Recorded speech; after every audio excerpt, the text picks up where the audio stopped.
Hi, this is Ralph K. Ginorio. Give me a few minutes and I'll suggest an idea worth considering. If you look around at the movie listings on Netflix or in the theaters, at the best-selling books, at television shows, how many of them deal with a post-apocalyptic future or some kind of dystopia? The United States used to be an inveterate nation of optimists. We were considered childishly optimistic about our own future and about the possibilities that human beings had for greatness. Even common human beings. Even though Lord of the Rings was written by an Englishman, the notion in Lord of the Rings that it was a common hobbit, not a king, not a warrior, not a wizard, but a common hobbit that saved creation. That was something very much in harmony with the American dream, with the notion that from very common people, uncommon wonders can arise. It's this belief in the possibility of common things, of everyday things, that was behind the greatness of the Roman Republic, the British monarchy when it was at its best, dealt with ideas of English freedoms and the unwritten English Constitution. And we, unlike any empire in world history, we repeatedly set the world free rather than tyrannize it. America, as we knew it, was a nation of optimists, but we today are become gloomy pessimists, hopelessly gazing into the future. Well, this is a sign of decline. Why? Why are we in decline? What is it that makes us think that the best days that the United States has had are behind us? Well, I'll tell you one thing.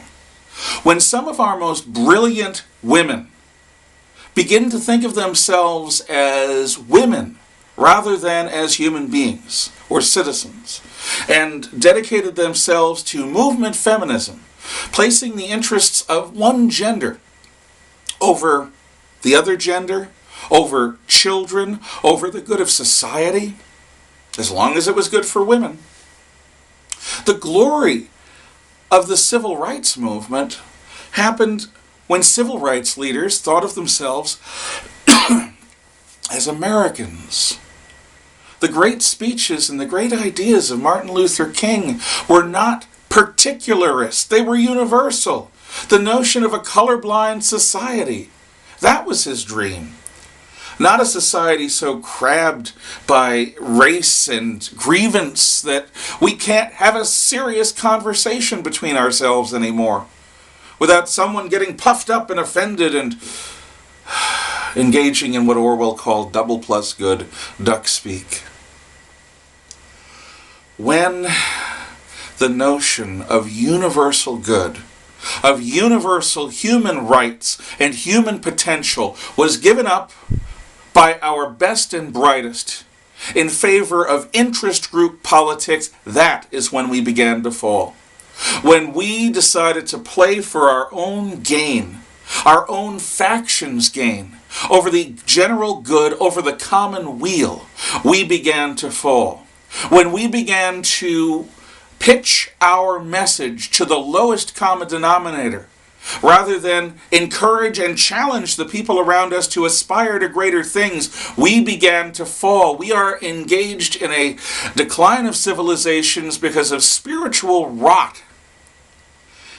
The good news is that, yes, because it's our fault, because whenever we engage in lowest common denominator politics, because it's our fault, we can fix it. We can change the momentum.